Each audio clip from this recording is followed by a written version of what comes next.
Hi everyone, Daniel Linder here, the creator of the relationship model of addiction. And what I'm doing, what I want to be doing is providing guidance for you on your journey, in your recovery journey that is about getting out of addictive relationships and into emotionally nourishing relationships. For the last 10 weeks or so, I've been focusing on stage one of the recovery process, and that was breaking up. And so I just want to do a quick review on what I've covered so far on processes and objectives in this first stage of recovery. This is breaking up.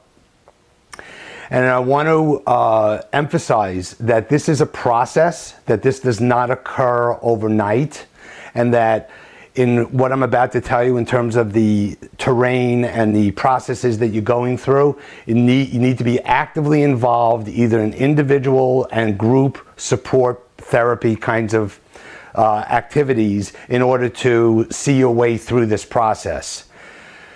Because there's a lot there. So what I was talking about was dismantling denial and getting emotionally reintegrated. This is what happens in this first stage of breaking up.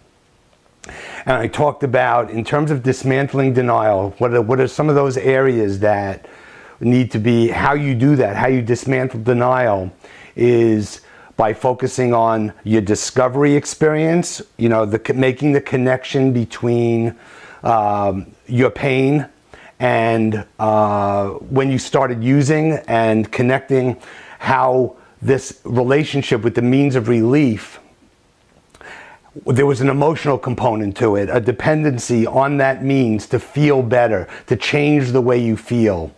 So we're talking about discovery. So you're going back to your discovery experience. That's one part of it. Another part of it is realizing that the relationship's a bad relationship, and that looking at it more realistically and objectively, and getting that it was destroying your life, it was bringing you down, it was keeping you from being yourself, it was just ruining everything that you ever wanted to be and have and do in your life.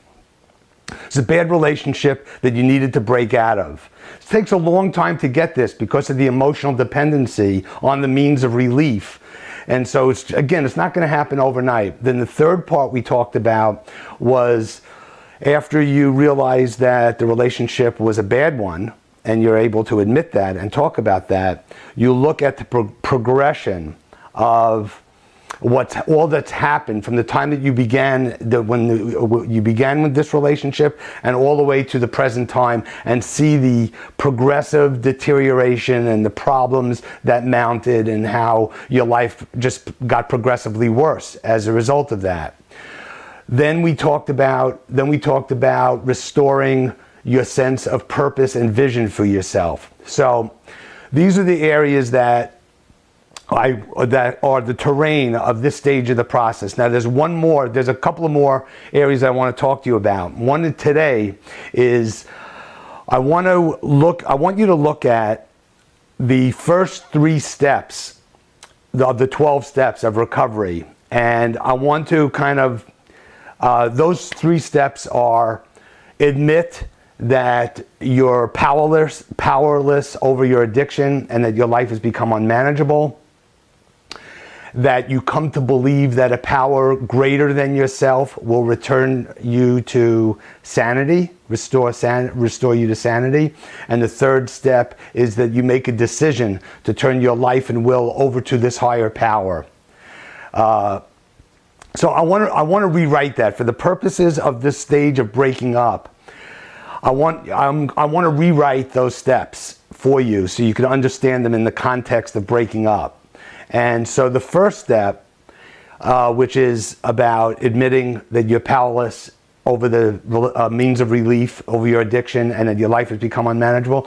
This is going back to realizing that, yeah, you were powerless, you were out of control, but also that this relationship was a bad relationship and destroying you and killing you. And it was just making you worse over time and making you more isolated from other people. So this first step is not only admitting that you were powerless and your life has become unmanageable, but to recognize how emotionally dependent and involved you were, and that it was a bad relationship. And as is the case with all bad relationships, what happens when you realize it's bad? At some point, you're going to be needing to consider that you need to break up. So that's where that's going. Also, the second stage, the second step, which is coming to believe that a power greater than yourself will restore you to sanity, the higher power. I want to rewrite that to come to believe that a power inside yourself is going to restore you back to yourself, and that's going to be your sanity. So it's not the higher power out there that you look at. This is only going to foster dependence on an external source other than yourself for your well-being or direction in life or sense of self-worth. So it's really about the higher power is inside of you. It's accessing power that exists inside of you, wisdom, love, all of you have so much you don't even know, but you don't even know what's there, but you're making you're making a decision to consider that there's a whole lot there that has not been realized, that you didn't know about, that's been dormant, and that you want to go back to. And it's not, that is the higher power. That higher power is you.